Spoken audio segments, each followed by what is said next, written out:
Hello friends, आप सब कैसे हैं। आई होप आप सब बहुत ही अच्छे होंगे और स्वस्थ भी होंगे।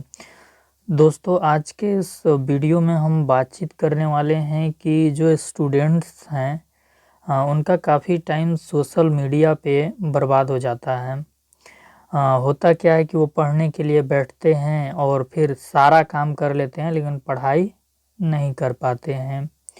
अगर वो ऑनलाइन पढ़ते हैं तो वो यूट्यूब पे जाते होंगे और खूब सारा रील्स देखते होंगे, कॉमेडी वीडियोज़ देखते होंगे, न्यूज़ देखते होंगे, तमाम चीज़ें देख लेते होंगे, लेकिन जिस लेक्चर को वो अटेंड करने गए थे यूट्यूब पे वो चीज़ नहीं कर पाते हैं। इसके अलावा अगर हम बात करें तो फेसबुक हो गया, इंस्टाग्राम हो गया, उस पे अपने पोस्ट को अपलोड करते हैं, दूसरे के पोस्ट को देखते हैं और अगर किसी पोस्ट को उन्होंने अपलोड किया तो उसे 100 बार से कम तो नहीं देखते होंगे कि कितना लाइक आया, कितना नहीं आया, कितना कौन हम मेरे पोस्ट पे कमेंट किया। अगर यही सारी चीज़ें हम अपने स्टडी को लेकर देखें कि जिस चीज़ की हम पढ़ाई कर रहे हैं या प्रिपरेशन कर रहे हैं, हमने कितना यूनिट कवर कर लिया और हमने कौन-कौन से पेपर को पढ़ लिया है कंप्लीटली, कितना हमें रिवाइज करना है, कितना हमें कहाँ पे हमें मॉक टेस्ट देना है। अगर ये सब चीज़ों को हम असेस करें, जितना कि हम एफबी या फिर इंस्टाग्राम पर ये जाकर देखते हैं कि लाइक कितना आया है, कमेंट कितना आया है, तो मुझे लगता है कि स्टूडेंट्स अपने जीवन में काफ़ी प्रगति कर सकेंगे। ये जो यूट्यूब चैनल मैंने बनाया था, इस यूट्यूब चैनल का मैंने नाम ही रखा था स्टूडेंट सर्विस जंक्शन, यानी कि ये एक ऐसा प्लेटफॉर्म होगा जहाँ पर हम स्टूडेंट्स से रिलेटेड जो प्रॉब्लम उभर कर सामने आती हैं उन पे हम आपसे चर्चा करेंगे। तो ये एक बहुत ही महत्वपूर्ण मुद्दा है, मुझे नहीं लगता कि इससे कोई भी स्टूडेंट अछूता रहा होगा। तो आज हम इसके सॉल्यूशन पे मेनली रूप से बात करेंगे कि इसका सॉल्यूशन क्या है, इससे कैसे बचा जा सकता है। तो यदि आप चैनल पे नए होंगे तो प्लीज़ आप चैनल को सब्सक्राइब कर लीजिए और चैनल को सब्सक्राइब करने के साथ साथ ऐसे स्टूडेंट्स के पास इस वीडियो को शेयर भी कर दीजिए जो अपना काफ़ी टाइम सोशल मीडिया पे बर्बाद करते हैं और जहाँ पे भी अपने आप को 5 साल बाद देखना चाहते हैं उसके लिए वो वर्क नहीं कर पाते हैं। तो चलिए टाइम को बर्बाद नहीं करते हैं और वीडियो को शुरू करते हैं। ये रही मेरी प्रोफाइल, आप देख सकते हैं। मेरा नाम है ब्रिजेश कुमार गुप्ता, माई सेल्फ, और अफेयरिंग एजुकेशनलिस्ट मेरी क्वालिफ़िकेशन है। मैं इसके क्रम में आगे बढ़ रहा हूँ और मुझे वहाँ तक जाना है।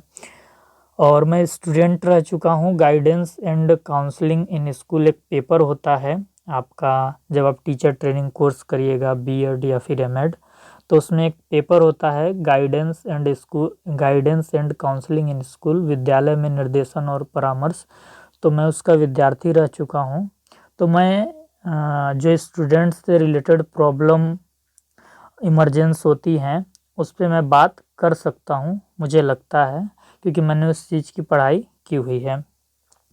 अगर आप ऐसे किसी गंभीर समस्या से जूझ रहे हैं और आपको लगता है कि आपको एक मार्गदर्शक की ज़रूरत है या फिर एक मेंटर की ज़रूरत है और आप खुद से वो चीज़ों को हैंडल नहीं कर पा रहे हैं, मैनेज नहीं कर पा रहे हैं, डैमेज कंट्रोल आप नहीं कर पा रहे हैं, तो ये रहा मेरा नंबर।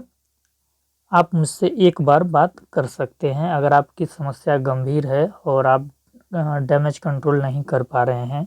तो चलिए, तो फाइनली हम आ गए हैं। जो आज का हमारा सॉल्यूशन है ये आपके सामने है, आप देख सकते हैं। हम बात करने वाले हैं how can students avoid wasting time on social media, कि जो स्टूडेंट हैं वो सोशल मीडिया पे अपना समय बर्बाद करने से, टाइम वेस्ट करने से कैसे बच सकते हैं, क्या उपाय हैं। तो जो पहला उपाय है मैं देखिए यहाँ पे कोई ऐसी चीज़ें आपको नहीं बताने वाला हूँ जो एकदम जादुई है कि बता दिया और सारा काम फिर हो गया, फिर तो आप सोशल मीडिया पे कभी गए ही नहीं, सोशल मीडिया एकदम छोड़ ही दिए। तो ऐसा कोई चीज़ें मैं आपको यहाँ पे जादू नहीं करने वाला हूँ। कुछ कह सकते हैं कि सामान्य से कुछ टिप्स हैं जिसे कि यदि आप फॉलो करें तो मुझे लगता है कि कुछ हद तक जो आपकी समस्या है सोशल मीडिया में लगे रहने की, वो ज़रूर कम हो जाएगी अगर आप ऑनेस्टली के साथ इसे फॉलो करते हैं तो देखिए, जब भी हम कुछ बाहर करना चाहते हैं, कोई भी हम एक्सटर्नल वर्क करना चाहते हैं, कोई भी बाहरी कार्य जब हम करना चाहते हैं तो उसके लिए हमारे पास इंटरनल पावर होना चाहिए। बाहर कुछ करना है तो हमारे पास मोटिवेशन होना चाहिए, अभिप्रेरणा जिसे हिंदी में बोलते हैं। तो वो इंटरनल पावर, वो मोटिवेशन हमें कहाँ से आएगी, वो रिलैक्सेशन, हमारा माइंड जो है वो बिल्कुल एक चीज़ पे फोकस कैसे होगा, उसके लिए जो पहला स्टेप है वो बहुत ही कारगर है। आप इसे एक बार फॉलो ज़रूर कीजिएगा। ये एक प्रकार का ब्रेन मेडिटेशन है। आपके मस्तिष्क को बहुत ही इससे आराम मिलता है। इस मेडिटेशन का नाम है माइंडफुलनेस मेडिटेशन। इसमें क्या करना होता है कि हम सांसों को अंदर लेते हैं और सांसों को फिर बाहर छोड़ते हैं। अपने नोज से हम सांसों को अंदर लेते हैं नाक से, और अपने मुंह से हम सांसों को बाहर छोड़ते हैं। ऐसा अगर हम 10 से 5 बार मॉर्निंग में करें या कभी भी जब भी आप पढ़ने बैठते हैं ऐसा करें, तो जो आपका मन है, जो आपका माइंड है, वो एक चीज़ पे फोकस हो जाएगा और बहुत ही आप रिलैक्स महसूस करेंगे। ये चीज़ है, तो ये आप कर सकते हैं। ये कैसे करना है, अगर आप थोड़ा और डिटेल में इसे जानना चाहते हैं तो आप अपने यूट्यूब पे जाइएगा, लिखिएगा माइंडफुलनेस मेडिटेशन। वहाँ पे आपको डिटेल वे में एक्सप्लेन बहुत लोगों ने किया है, तो आप वहाँ पे जाकर देख सकते हैं। ये एक प्रकार का ऐसा मेडिटेशन है जिससे कि हम अपने वर्तमान में चेतना को बनाए रखते हैं। अगर हम बोले कि प्रेजेंट टाइम में हम कॉन्शियसली कैसे वर्क करें, तो उसके लिए बहुत ही कारगर चीज़ है।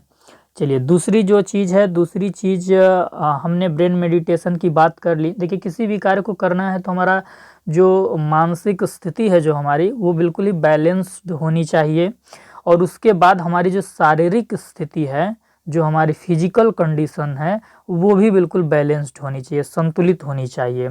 तो ब्रेन मेडिटेशन यानी मानसिक संतुलन के लिए हमने माइंडफुलनेस मेडिटेशन की बात की। अगर अब हम शारीरिक संतुलन के लिए हम क्या करेंगे, जो योग करना चाहिए वो है सन सैल्यूटेशन यानी कि सूर्य नमस्कार का योग। सभी योगों में सर्वश्रेष्ठ माना जाता है। इस योग को मैं करने के लिए इसलिए बोल रहा हूँ, ये योग काफ़ी कठिन होता है। इस योग को जब आप करने जाइएगा तो आपको 12 प्रकार के आसन करने होंगे। 12 आसन से मिलकर ये एक योग आपका बना है सूर्य नमस्कार।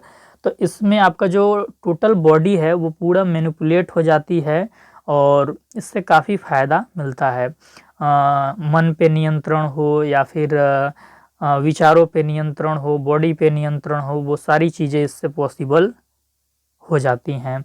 तो ये थोड़ा कठिन होता है, आपको थोड़ा अभ्यास करना पड़ेगा कुछ दिन का, 1 वीक, 2 दिन, 3 दिन, जितने दिन में आप सीख सकें अपनी योग्यता के अनुसार।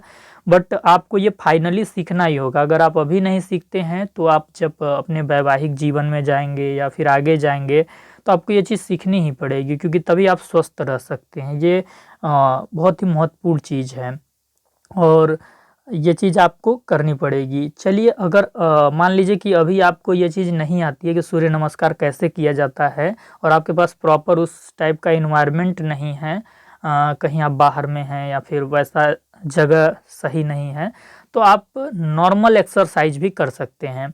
वो नॉर्मल एक्सरसाइज आपके ऊपर निर्भर करता है कि आप किस प्रकार का करते हैं। एक्सरसाइज ऐसा हो जिससे कि आपकी जो बॉडी है वो मैनिपुलेट हो सके। तो आप कोई भी एक्सरसाइज 5 मिनट, 10 मिनट मॉर्निंग में कर सकते हैं, इवनिंग टाइम में कर सकते हैं। तो ये जो 2 टाइम है, मॉर्निंग प्लस इवनिंग, तो उसमें आप कर सकते हैं। ठीक है, तो आप देख लीजिएगा अपने अनुसार क्या चीज़ है। इसके बाद जो अगली चीज़ है वो है कि देखिए, आज हम लोग 21वीं सदी में चल रहे हैं, तो 21वीं सदी के दौर में सारी चीज़ें डिजिटल हो चुकी हैं, तो पढ़ाई भी डिजिटल हो गया है। अब हम ऑफलाइन बहुत कम पढ़ते हैं, ऑनलाइन हमारी पढ़ाई ज़्यादा होती है। जितने भी स्टडी मटेरियल हैं वो हम ऑनलाइन ही प्लेटफॉर्म पे जाते हैं, वहाँ से पढ़ते हैं। तो एक यूट्यूब उसमें बहुत ही महत्वपूर्ण अंग है उसका। आज बहुत सारे ऐसे स्टूडेंट्स हैं जो यूट्यूब से ऑनलाइन लेक्चर अटेंड करते हैं और अपने नोट्स बनाते हैं, एग्ज़ाम की प्रिपरेशन करते हैं और अपनी पढ़ाई को करते हैं। तो मैंने स्टार्टिंग में ही बताया कि यूट्यूब पे जब वो पढ़ने जाते हैं तो उनका काफ़ी सारा टाइम वेस्ट हो जाता है। वो सारा कुछ वीडियो वहाँ पे देख लेते हैं, लेकिन पढ़ाई करना भूल जाते हैं। लास्ट में वो मान लीजिए 9 बजे अगर यदि कोई स्टूडेंट पढ़ने के लिए बैठा, तो 9 से 10 उसने खूब सारे शॉर्ट्स देखे, रील्स देखे, जो रील्स स्टूडेंट को एंटरटेनमेंट किए। उसने कोई एक मूवी देख ली, कोई कॉमेडी सीन देख लिया, न्यूज़ देख लिया, कुछ भी सारी चीज़ें देख ली, लेकिन जिस चीज़ के लिए स्टूडेंट वहाँ पे गया था एक लेक्चर को अटेंड करने के लिए, वो चीज़ उसने नहीं किया और टाइम भी ख़त्म हो गया। अब उसने सोचा कि चलो नेक्स्ट डे इस चीज़ को कर लेंगे, लेकिन नेक्स्ट डे भी नहीं हो पाता है। ये जो साइकिल है चलती रहती है इसी तरीके से। बाद में आता क्या है हाथ में? सिर्फ और सिर्फ रिग्रेट, पछतावा। और आप जानते ही हैं कि लगातार यदि आप ऐसा काम कर रहे हैं जिससे कि आपको रिग्रेट मिले, तो आप मेंटल स्ट्रेस वाले जोन में जा सकते हैं। और जब आप मेंटल स्ट्रेस वाले जोन में जाएंगे तो आपकी मानसिक स्थिति बिल्कुल इनबैलेंस हो जाएगी। वो आपको वो मुझे बताने की ज़रूरत नहीं है शायद। तो ये चीज़ है। तो इसके लिए आप क्या करेंगे कि अपने मोबाइल में यूट्यूब के अलावा कोई भी सेकेंडरी ऐप मौजूद ना हो आपके मोबाइल में जो कि मनोरंजन से संबंधित हो। मेरा तात्पर्य फेसबुक, इंस्टाग्राम, थ्रेड्स वगैरह से है, या फिर स्नैपचैट बहुत लोग यूज करते हैं। तो जो भी ऐसे ऐप हैं जो आपको एंटरटेनमेंट करते हैं, या फिर आपने नेटफ्लिक्स वगैरह किसी का सब्सक्रिप्शन लेके रखा है, तो इन सब चीज़ों से बिल्कुल बचिएगा, नहीं तो आपको बहुत बुरी आदत लगने वाली है। यूट्यूब पे जो प्रॉब्लम है कि जब आप जाते हैं तो वहाँ पे खूब सारा आपका एक होम पेज होता है जिस पे खूब वीडियो शॉर्ट्स मौजूद होते हैं। तो उसके लिए देखिए यूट्यूब का सेटिंग भी होता है, जो मैं यदि आपको बता दूँ तो आपको कुछ शो नहीं होगा, लेकिन ऐसा नहीं करना है। इस सेटिंग को इसलिए ऐसा नहीं करना है क्योंकि हम लोग एक ह्यूमन बीइंग हैं, और ह्यूमन बीइंग में हम लोग बायोलॉजिकल बीइंग से सोशल बीइंग बन चुके हैं, सामाजिक प्राणी हैं। तो अगर हम लोग उस टाइप का रहेंगे तो लगेगा समाज से थोड़ा अलग हैं, तो ऐसा करने की कोई ज़रूरत नहीं है। सिंपल सा एकमात्र फार्मूला है इसका। आप ऐसी वीडियो को देखें, ऐसी वीडियो को लाइक करें, ऐसी चैनल को सब्सक्राइब करें जो आपके फील्ड से रिलेटेड हों। आप बहुत ज़्यादा एंटरटेनमेंट रिलेटेड वाले चैनल को सब्सक्राइब ना करें, उनको ज़्यादा ना देखें, क्योंकि फिर आपको यूट्यूब वैसे ही वीडियो सजेस्ट करेगा और आप बार बार उस पर क्लिक करेंगे, बार बार आपका टाइम वेस्ट होगा। तो इस चीज़ पे आपको थोड़ा सा सतर्कता से नज़र बनाए रखना होगा, और जो मैंने बताया उसी प्रकार का आपको काम करना होगा।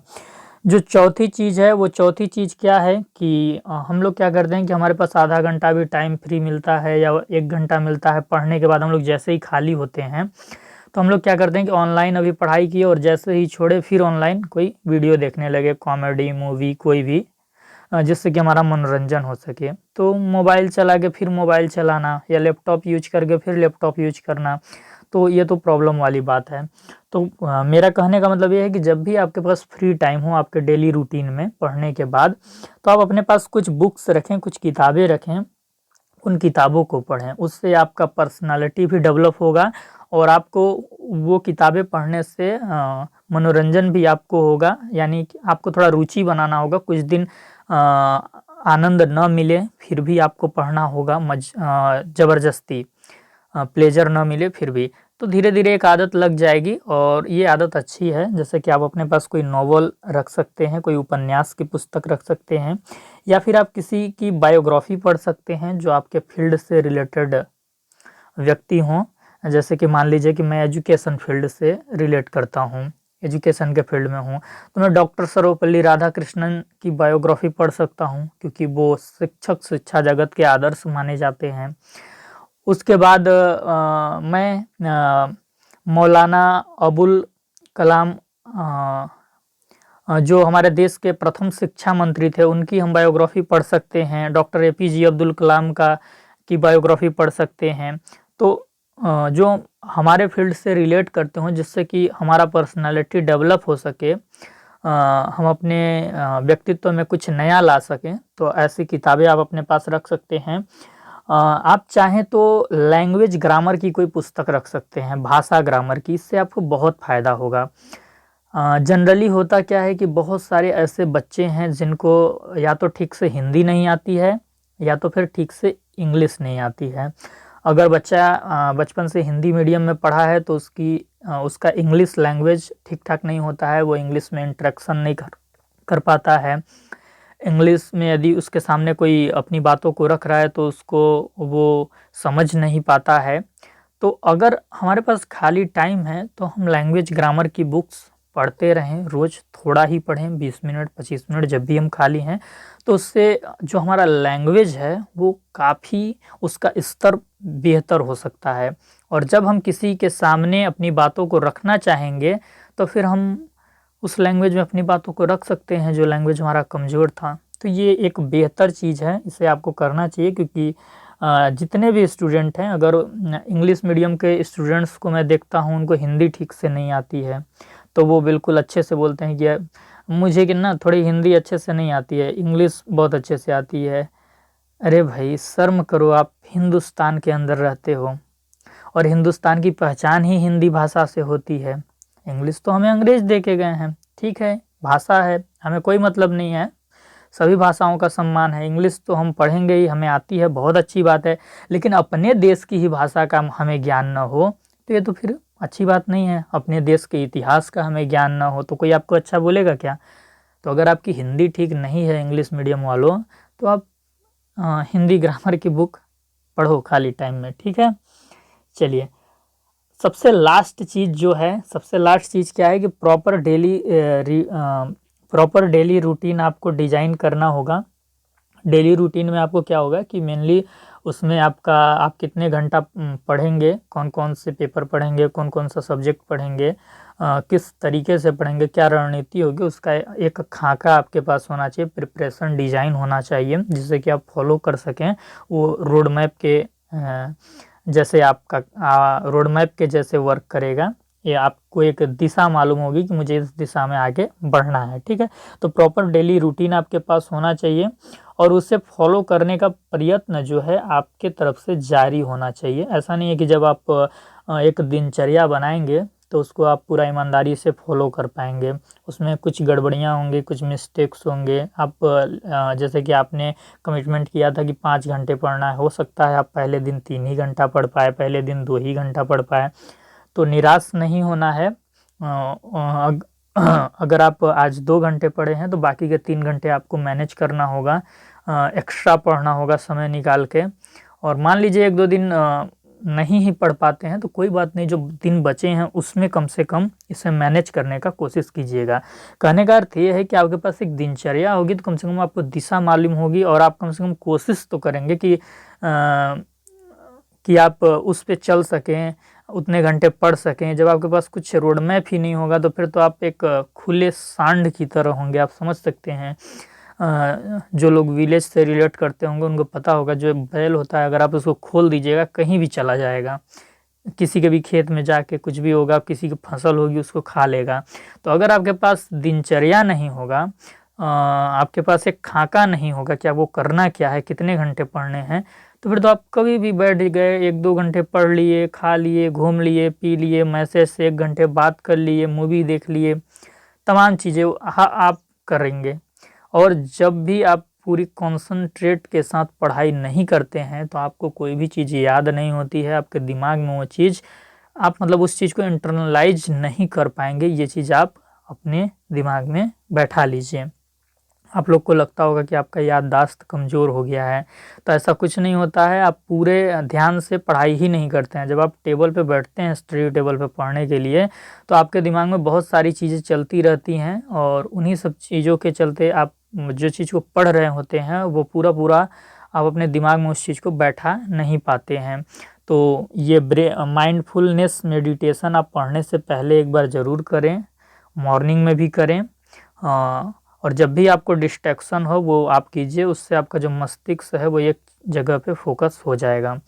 तो चलिए, मुझे लगता है कि ये वीडियो आपके लिए हेल्पफुल रही होगी, और अगर आपको ये वीडियो अच्छी लगा कि इसमें कुछ अच्छे उपाय बताए गए हैं, तो प्लीज़ आप कमेंट करके हमें बताएं कि ये वीडियो आपको कैसा लगा।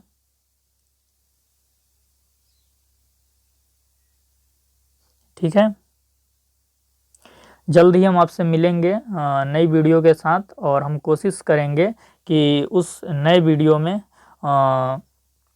कोई ऐसे मुद्दे पे हम बात करें जो कि ज्वलंत हो और विद्यार्थी उससे गंभीर रूप से जूझ रहे हों, या आपके पास कोई आपकी अपनी समस्या हो तो आप कमेंट में हमें बताएं, तो हम कोशिश करेंगे कि अगले बार हम उसी पे वीडियो लेकर आएँ। चलिए, फिर हम आपसे विदा लेते हैं।